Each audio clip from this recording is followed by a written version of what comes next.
राधे राधे भक्तों। आज की वीडियो में आप जानेंगे कि हमारे लड्डू गोपाल जी का युगल सरकार का मॉर्निंग रूटीन क्या है, यानी कि बिजी लाइफ में जॉब के साथ साथ मैं किस तरीके से अपने प्रभु की सेवा करती हूँ। दूसरा ये जानेंगे कि आपके मंदिर में कौन कौन सी ऐसी वस्तुएं नहीं होनी चाहिए जिससे कि आपको लॉन्ग टर्म में काफ़ी कष्ट हो सकता है, हानि हो सकती है। तो ये सुबह का टाइम है और मैंने स्नान कर लिया है और अब मैं अपने प्रभु को उठा रही हूँ। तो घंटी बजाकर आप अपने प्रभु को उठाइए। तो इधर की साइड युगल सरकार सोए हुए हैं और उधर मंदिर में ही लड्डू गोपाल जी सोए हुए हैं। तो मैं इनको इनके बेडरूम में नहीं सुलाती क्योंकि ठंड बहुत ज़्यादा है, मंदिर में ही ये सोते हैं, पर्दा लगा देती हूँ। अब बात करते हैं मॉर्निंग रूटीन की। तो मैंने स्नान करने से पहले घर में सफाई कर दी है और किचन में मैं मतलब स्नान करने से पहले सब्जी वब्जी भी काट लेती हूँ और सफाई करके शेल्फ काउंटर जो किचन में होता है या गैस स्टोव वगैरह उस पर कपड़ा मारकर फिर मैं स्नान करके मैंने प्रभु को जगाना मतलब पूजा आरती करना शुरू कर दिया है। और गर्म पानी का सर्दियों में यूज़ किया जाता है और ये तो आप अच्छे से जानते ही होंगे, आप भी अपने प्रभु की सेवा में गर्म पानी का ही यूज़ करते होंगे। तो अब हमारे छोटे से प्यारे से कान्हा जी स्नान कर रहे हैं और उनकी ड्रेस मैंने पहले से ही निकाल के रख ली थी। तो और जैसे आप देख रहे हो युगल सरकार को मैंने स्पंज वॉश कर दिया है क्योंकि उनको मैं वीकली स्नान कराती हूँ। तो डेली तो पॉसिबल नहीं हो पाता क्योंकि राधा रानी का कन्हैया का काफ़ी श्रृंगार हो जाता है। तो ये देखिए लंगोटी अब मैं जो है ये हमारे शालिग्राम जी और शालिग्राम जी ने भी स्नान कर लिया है और ये छोटा सा कवरिंग वूलन जो है इनका ड्रेस मैं इनको पहनाती हूँ। तो सभी जितने भी मंदिर में देवी देवता हैं हमारे प्रभु हैं सब ने वूलन्स पहने हुए हैं क्योंकि ठंड ज़्यादा है। तो हमारी ये जो मानसिक सेवा टाइप में ही होती है कि प्रभु को वूलन्स भेंट करने पहनाने। वैसे तो हमारे प्रभु को इस चीज़ों की कोई आवश्यकता नहीं है, पर हमने जो प्रभु से नाता जोड़ा है तो सर्दी गर्मी और बरसात इन सब चीज़ों का हम ध्यान रखते ही हैं, ये तो आप अच्छे से जानते हैं। अब हमारे प्यारे लड्डू बाबू ने हमारे कानू ने स्नान कर लिया है और ये देखिए और मैं वूलन्स के नीचे अपने कानू को थोड़ा सा कुछ सॉफ्ट पहनाती हूँ क्योंकि डायरेक्ट वूलन से रैशेज़ हो जाते हैं। तो मैंने ये दोनों ही पैरेट ग्रीन कलर की ड्रेसेस हैं जो मैंने नए साल पे धारण कराई थी और उसके नीचे मैंने पैरेट ग्रीन कलर का ही इनर मतलब जो सॉफ्ट ड्रेस है वो लिया है। तो अब हमारे छोटे से प्यारे से कानू रेडी हो रहे हैं और आप देखिएगा किस तरीके का इनका रूप निखर के आता है। कौन कहते हैं कि बड़े जो कृष्णा होते हैं, बड़े लड्डू बाबू, बड़े लड्डू गोपाल जी होते हैं, उन्हीं का रूप ज़्यादा निखरता है। अभी आप देखिएगा हमारे छोटे से लड्डू हमारे कैसे लगते हैं तैयार होकर। ये देखिए कितना प्यारा श्रृंगार इनका लगेगा, मतलब श्रृंगार वुलन्स के ऊपर ज़्यादा ज्वेलरी तो पहना नहीं पाते और मतलब हम माला वगैरह कुछ ऐसा फैंसी तो मैं इन्हीं में ही आपको दर्शन कराऊंगी क्योंकि छोटा साइज़ है तो उसके ऊपर ज्वेलरी वगैरह नहीं पहनाई जा सकती। तो अभी ये तैयार हो रहे हैं, इतने हम बातें करते हैं। तो हम बातें करते हैं सर्दियों की। तो सर्दियों में हमें क्या भोग लगाना चाहिए, गरम गरम अपने प्रभु को खाने का भोग लगाना चाहिए, भोजन का आप भोग लगा सकते हैं। और जैसे कि ड्राई फ्रूट्स हो गए और सर्दी के अनुसार ही आप इन्हें जैसे तिल की चीज़ों का बड़ा महत्व होता है। जनवरी के महीने में तिल का महीना इसे कहा जाता है, आप तिल की चीज़ें भी बनाकर भेंट कर सकते हो। ये खिचड़ी का भी महीना कहलाया जाता है, खिचड़ी महोत्सव इसमें आता है मकर संक्रांति पे। तो इस तरीके की चीज़ें आप इस महीने में स्पेशल अपने प्रभु की सेवा के लिए कर सकते हो।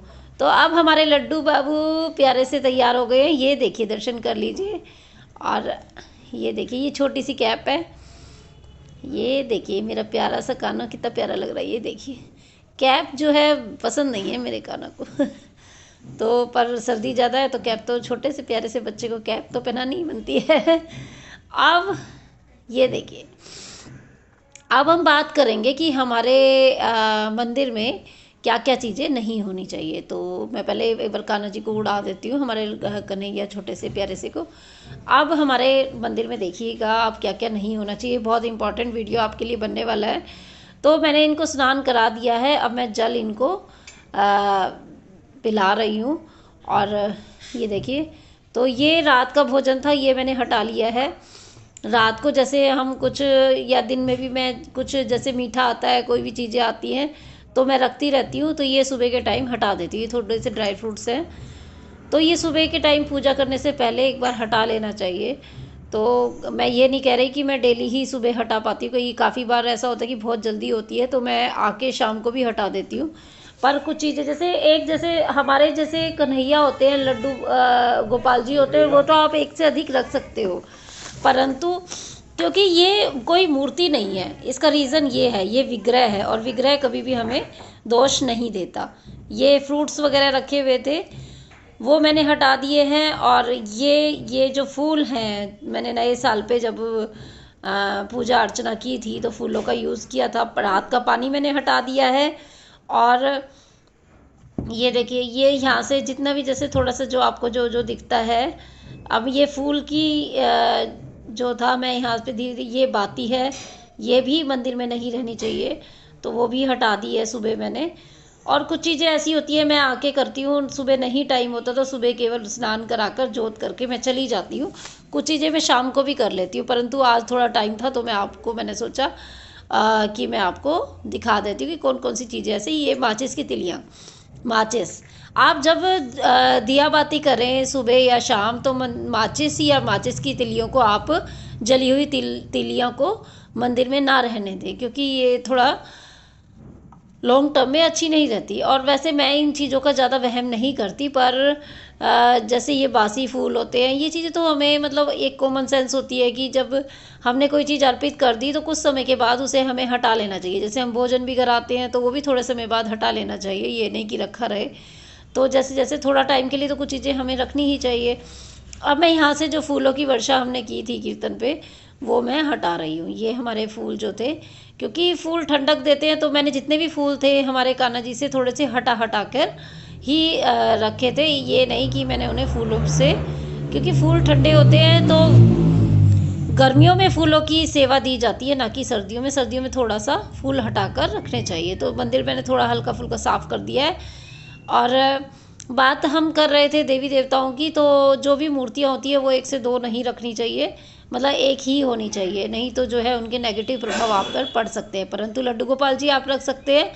और माचिस की तिलियाँ, माचिस, जली हुई माचिस की तिलियाँ, बासी फूल, बाती, ये सब चीज़ें आपके मंदिर में नहीं होनी चाहिए। और सुबह एक बार जो है हल्का फुल्का आपको कपड़ा मार लेना चाहिए।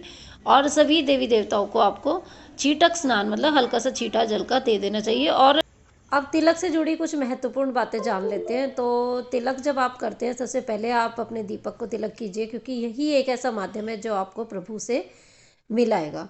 उसके बाद आप प्रभु को तिलक कीजिए, और जो तिलक आपकी फिंगर पे होगा, उंगली पर होगा, वही तिलक आप अपने ललाट पर, यानी कि अपने माथे पर आप लगाएंगे इस तरीके से। अब ये जो तिलक उंगली पर मेरा बचा रहेगा, इसे मैं अपने अपने ललाट पर लगाऊंगी। आइए अब आरती करते हैं प्रभु की, और आरती से जुड़े महत्वपूर्ण नियम भी आज की वीडियो में मैं आपको बताऊंगी। तो बांके बिहारी की मैं आरती करती हूँ।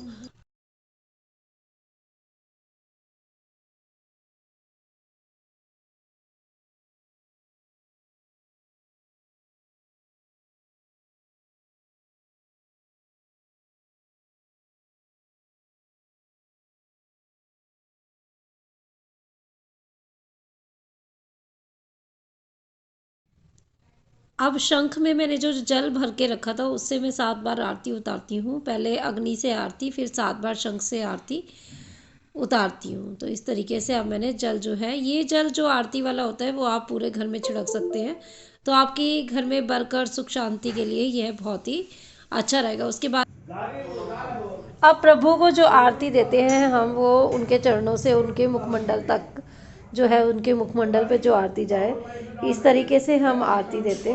और उसके बाद मैंने चारों दिशाओं में, और स्पेशली वृंदावन धाम की डायरेक्शन में, फिर बरसाना धाम की डायरेक्शन में, और पितर परमेश्वरों को और चारों दिशाओं में ऋषि मुनियों को, देवी देवताओं को आरती देने के बाद जो है, फिर आपने हर चीज़ अपने स्थान पर रख दी, भोग लगा दी।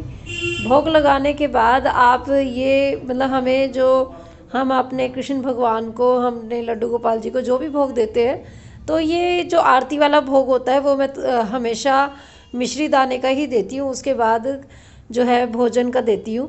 तो जो भी आप भोग लगाते हो उसमें तुलसी पत्र का होना बहुत ज़रूरी होता है, तुलसी पत्र डालना ना भूलिएगा। और जब सबसे लास्ट में वो जो आरती होती है वो आप खुद अपने आप जो है लेना ना भूलिएगा, क्योंकि प्रभु का आशीर्वाद है, तो जो आपने पूजा की है वो आप ज़रूर से लें। तो इस तरीके से सुबह की पूजा जो है संपन्न होती है। उसके बाद जो है सुबह की पूजा, अब ये मत सोचिएगा कि इतनी फुर्सत में मैं हमेशा पूजा करती हूँ, तो बहुत जल्दी में सुबह पूजा होती है। उसके बाद मैं खाना बनाने में लग गई हूँ। ये कढ़ी बन गई है और एक साइड पर जो है चपाती बन रही है। तो हमारे यहाँ पर शुरू की जो 2 चपाती होती है वो गाय की, और बाद में जो 2 चपाती मैं अपने प्रभु के भोग की निकालती हूँ। उसके बाद जो है जैसे भोग लगाने के बाद दोनों चपाती मैं चपाती में मिला देती हूँ, और जो सब्जी होती है वो सब्जी में मिला देती हूँ। तो भोजन हमेशा सात्विक होना चाहिए, तो मैं सात्विक ही बनाती हूँ। अब मेरा भोजन जो है मैंने यहाँ पे बना दिया है अब प्रभु को परोसने के लिए। और ये बात मैं आपको सबसे पहले बताना चाहूँगी कि मैं कभी भी भोग लगाने से पहले भोग के दर्शन नहीं कराती। तो प्रभु भोग लगा चुके हैं, ये देखिए, ये कढ़ी और रोटी का मैंने भोग लगाया है। अब प्रभु को जल अर्पित कर रही हूँ। तो इस क्रिया से, इस वीडियो से आप ये भी जानेंगे किस तरीके से भोग लगाया जाए। तो मुरली मैंने प्रभु की उतार दी थी, तो और प्रभु से फिर हम विनती करते कि प्रभु भोग लगाइए और सब अमृत बनाइए। तो ये देखिए अब मैंने मुरली धारण करा दी है। उसके बाद एक साफ़ स्वच्छ कपड़े से इनका मुखमंडल जो है आप साफ़ करिए, और मुरली मैं दोबारा धारण करा दूँगी। इसके बाद जो है कढ़ी मतलब जो सब्ज़ी होती है मैंने सब्ज़ी मिलाई। फिर वो जो प्रसादम होता है वो पूरे परिवार को आप खिलाइए, तो हर तरीके से आपके घर में बरकत आएगी। तो मुझे ऐसा लगता है कि आज की वीडियो में आपने बहुत सारी जानकारी प्राप्त कर ली होगी, जो आपके घर में बरकत के लिए, सुख शांति के लिए, और किस तरीके से आरती की जाए, और वो आरती की प्लेट भी आप पूरे घर में घुमा दें।